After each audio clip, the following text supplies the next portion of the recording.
Valérie Pécresse, bonjour. Vous êtes présidente de la région Île-de-France. Et quand je disais que nous allions avoir des surprises, c'est que dans ce livre avec Marion Van Rettegem, et c'est cela qui change à tout, vous avez raconté donc une partie de votre vie, de votre enfance, et les surprises viennent de là. Vous connaissez la phrase de Rilke, l'enfance est un destin.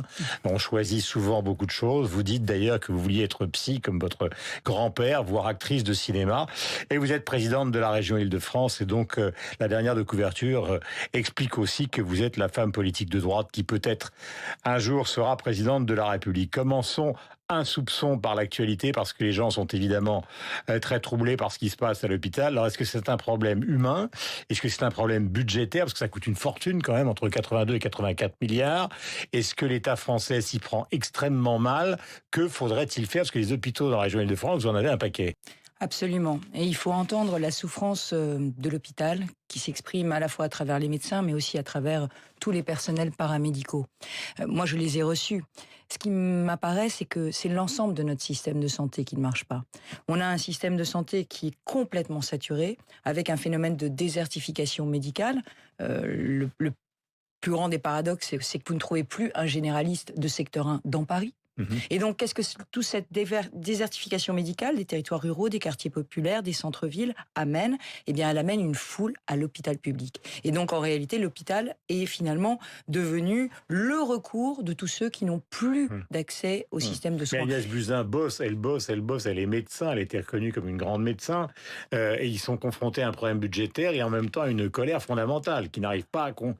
Absolument, mais le sujet, il est budgétaire à court terme, parce qu'évidemment, il y a un problème de moyens sur l'hôpital, mais le sujet, il est structurel à moyen terme. Ça veut dire qu'il va falloir casser des réflexes, des barrières. Moi, je pense qu'il faut refonder complètement la fonction de généraliste. Je pense d'ailleurs que ça commence avec les études de médecine. Je vais parler très cash, très franchement, je pense qu'un médecin, ça ne doit pas se sélectionner uniquement sur ses notes et sur des QCM. Ça doit se sélectionner sur sa motivation et sur son épaisseur humaine. Ouais. Et donc, moi, je proposerais... Le concours d'entrée est très difficile, le concours de l'internat est encore plus difficile. Absolument, avec une sélection par l'échec. Et on sélectionne qui? On sélectionne les meilleurs, les plus forts en thème. Or, je crois qu'on devrait, certes, avoir des très bons élèves, mais ça, on les aura, c'est facile. On devrait les sélectionner une première fois, juste après le bac, avec un entretien de motivation. Un entretien de motivation qui permettrait de voir la fibre humaine, de voir aussi l'envie d'être généraliste, l'envie d'exercer, y compris dans des zones rurales, y compris dans des quartiers populaires, et faire vraiment tout pour revaloriser cette médecine générale. De la même façon, je pense qu'il faut complètement changer de regard sur les infirmières. Je pense que les infirmières libérales qui se déplacent à domicile devrait pouvoir avoir une qualification à Bac+5, devenir officier de santé, pouvoir prescrire... Il réclame de l'argent ce matin, il réclame de l'argent.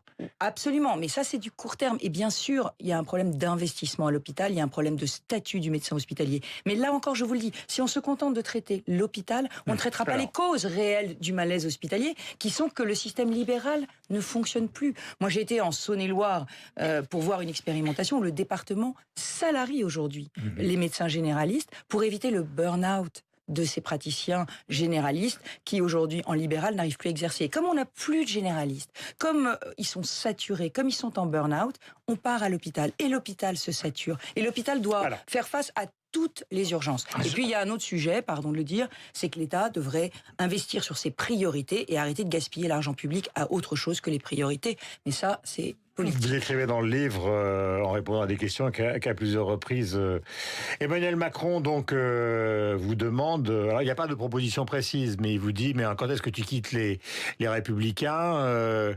La question est aussi de savoir s'il vous a proposé d'être Premier ministre, la question de Marion. Vous dites que vous n'êtes pas débauchable. Il est à Épernay ce matin. Le Premier ministre que vous connaissez bien, lui, il est à Pau pour essayer de parler des retraites. Et que vous avez l'impression, puisqu'il y a aussi la bataille de l'université avec ce jeune homme qui s'est donné la mort par le feu, enfin, qui est encore vivant, mais qui s'est brûlé, est-ce que vous avez l'impression qu'ils sont totalement déconnectés? Je crois que la société française aujourd'hui est sous tension, sous très grande tension. Et elle peut se déchirer. Elle peut se déchirer sur plein de sujets. La laïcité ce week-end, la santé ce matin, effectivement la question de l'éducation. Donc je crois qu'aujourd'hui, il faut inventer des solutions nouvelles. Je crois qu'il faut inventer des solutions nouvelles, il faut être audacieux, et puis il faut accepter de faire un certain nombre de changements qui sont des changements structurels. Aujourd'hui, depuis les Gilets jaunes, on a l'impression effectivement que le gouvernement a perdu la main. Je pense qu'il s'obstine sur une réforme, la réforme des retraites, qu'il prend, j'allais dire, par le mauvais côté, le mauvais prisme. Le sujet aujourd'hui, c'est l'équilibre des retraites, c'est la sauvegarde de notre système de retraite. Il manque plusieurs milliards. Le sujet, c'est d'accepter de dire aux Français qu'il va falloir travailler un peu plus longtemps. Il aurait fallu une date pivot, en fait. Un peu plus longtemps. Et pour sauvegarder les retraites, mais prendre en compte mieux la pénibilité de certains métiers, parce que si on travaille plus longtemps, il faudra prendre en compte la pénibilité. Je crois que le sujet de la retraite à points, qui est une grande réforme du système, vient se superposer sur cette réalité qui angoisse tous les Français. C'est est-ce que nous aurons les mêmes retraites que nos aînés, et qui angoisse aussi les retraités, qui se disent est-ce que notre retraite ne va pas baisser. Donc je pense qu'il faut d'abord sécuriser les retraites, et que le système à points, lui, devrait s'appliquer aux nouveaux entrants. Il faut toujours délivrer une promesse. J'ai dit que le livre était surprenant. Alors maintenant, nous allons entrer dans les surprises. Vous avez fait HEC, vous avez fait l'ENA. Vous considérez que vous avez beaucoup plus appris à HEC qu'à l'ENA. Oui, parce que j'ai appris à gérer l'argent. Oui. Et en tant que femme politique aujourd'hui, en charge de 15 milliards d'euros de budget, le fait que je fasse des économies, que j'ai fait 1,5 milliard d'économies, que je baisse ma dette, je pense que si j'arrive à le faire au niveau de la région, à identifier des dépenses qui ne sont pas strictement utiles et à remobiliser pour les transports, pour les lycées, pour le social des dépenses, eh bien, ça, c'est ce que tout le monde devrait faire dans la sphère publique, y compris l'État, qui pourrait du coup baisser les impôts. Vous êtes engagé auprès de Jacques Chirac au moment de l'hiver le plus terrible de Jacques Chirac, c'est-à-dire dans la bataille avec Balladur. Il était pratiquement seul. Il y avait peut-être vous, Barouin, Villepin, Jean-Louis Debré, mais il était tout seul. Tous les autres étaient passés du côté de Balladur. La grande explication, je disais tout à l'heure, la phrase de Rilke, l'enfance est un destin, c'est une passion que vous dévoilez pour la littérature russe notamment. Parce que vous parlez russe, vous avez été dans les camps de jeunesse en vacances russes. Vous avez un père qui est communiste, pas russe, communiste. Enfin, russe aujourd'hui, mais communiste à l'époque, oui. Celle de votre enfance.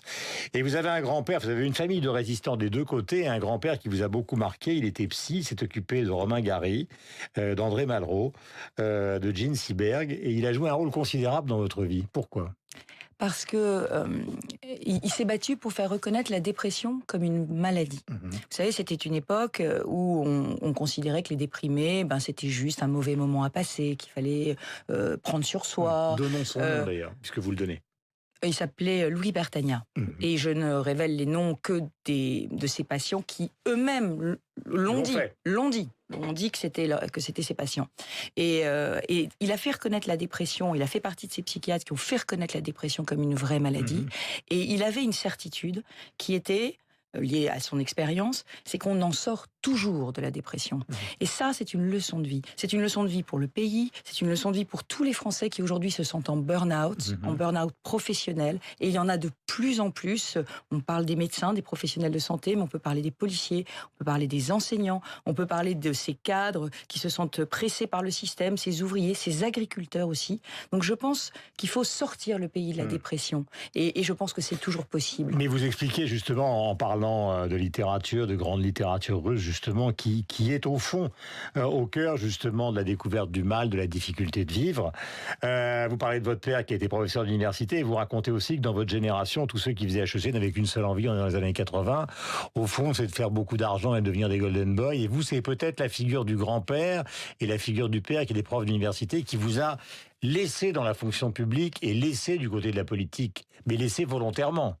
Oui, et aussi... Plutôt que de vous ruer vers une banque ou un fonds de pension. Et aussi ma professeure de philo de terminale. Ma professeure de philosophie de terminale qui, quand je lui ai dit que j'allais faire une prépa à école de commerce, m'a dit « Mais Valérie, vous n'arriverez pas à vivre toute votre vie sans un supplément d'âme. » Et je crois que ce qu'elle m'a dit ce jour-là, elle a planté une graine, comme Chirac a planté une graine quand je l'ai rencontré, alors qu'il était tout seul dans une remise de décoration, que tout le monde se tournait vers Balladur qui devait gagner la présidentielle, que lui était tout seul, et que ce jour-là, moi j'étais pétrie d'admiration pour lui, je suis allée vers lui, je lui ai fait la conversation, on était tous les deux tout seuls. C'est la violence de la politique, hein. Quand le succès va à quelqu'un, tout le monde va vers le succès. Donc je me suis retrouvée seule avec Jacques Chirac, en fin 94, et il m'a dit « Est-ce que vous avez envie de faire de la politique ?» Je crois que quand on rencontre des personnes qui voient en vous et qui vous disent vous avez besoin d'un supplément d'âme, ou vous avez envie de faire de la politique,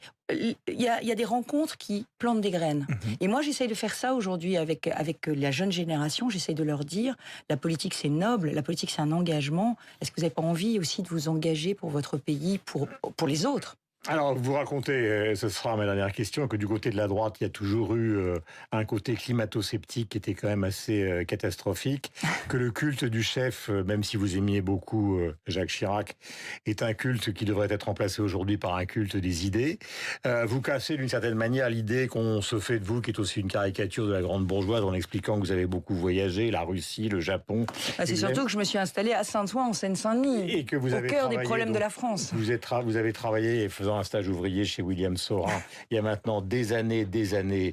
Et puis il y a aussi, et ça c'est des confessions, les coups bas de la politique. Des histoires avec votre fils qui a été pris dans une affaire de drogue dont vous pensez qu'elle a été totalement téléguidée sur le plan. Non, je ne sais pas que je le pense, c'est que les journalistes du Canard enchaîné ont expliqué comment ils avaient découvert qu'effectivement des collaborateurs de Manuel Valls et de Claude Barthelone avaient fait fuiter les informations sur effectivement le fait que mon fils avait été pris en train de consommer du cannabis à la sortie de son école d'ingénieur, mais surtout il a eu droit à 7 heures de garde à vue, une perquisition dans sa chambre d'étudiant, et comme ils n'ont rien trouvé, eh bien ils ont demandé un mandat de perquisition chez moi, alors que mon fils n'habitait plus chez moi, qu'on n'habite pas dans le même département. C'est une opération politique. L'objectif était de perquisitionner chez sa mère.